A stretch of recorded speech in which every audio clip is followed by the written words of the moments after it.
நம்ம இன்றைக்கி என்ன பார்க்க போகிறோம் அப்படின்னா, தமிழில் 10th தமிழில் இலக்கணத்தில் ஃபஸ்ட்டு பாடம் தான் பார்க்க போகிறோம். எழுத்து சொல். ஓகேங்களா? இது வந்து மொழியை தெளிவுற பேசவும் எழுதவும் உதவுவது இலக்கணம்.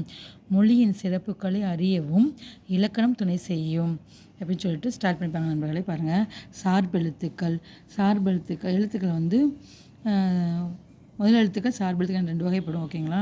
இப்போ முதல் எழுத்துக்கள் 30 சொல்லுவாங்க, சார்பு எழுத்துக்கள் 10ஆக பிரிச்சிருப்பாங்க.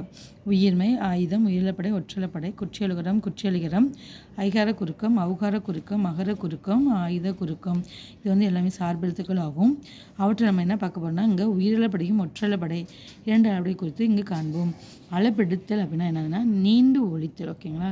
இது வந்து பேச்சு வழக்கில் சொற்களை நீட்டித்து ஒலித்து பேசவும் அவ்வாறு பேசும்போது உணர்வுக்கும் இனி ஓசைக்கும் அளபெடுக்க பயன்படுவதாகும். பாருங்கள், எடுத்துக்காட்டு அம்மா, தம்பி. ஓகேங்களா? நம்ம ஃபஸ்ட்டு உயிரிழப்பு பார்ப்போம். உயிரளபடை செய்யுள் மொழிக்கு முதலிலும் இடையிலும் இறுதியிலும் நிற்க உயிர் நெட்டெழுத்துக்கள் தத்தம் அளவில் நீண்டு ஒலிக்கும் போது அதை குறிக்க நெட்டெழுத்துக்கள் இனமான குற்றெழுத்துக்கள் அவற்றின் பின்னால் வரும். ஓகேங்களா? இது வந்து எத்தனை வகைப்படும்னா 3 வகைப்படும். செய்யுளிசை அளபடை செய்யுளில் ஓசை குறையும் போது அதனை நிறைவு செய்ய நெட்டெழுத்துக்கள் அளபெடுத்தலை செய்யுளிசை அளபடை என்போம். இதனை இசை நிறை அளபடை என்று கூறுவோம். செய்யுளிசை அளபடை இன்னொரு எப்படி கூப்பிடுவாங்க, இசை நிறை அளபடின்னு குறிப்பிடுவாங்க. எடுத்துக்காட்டு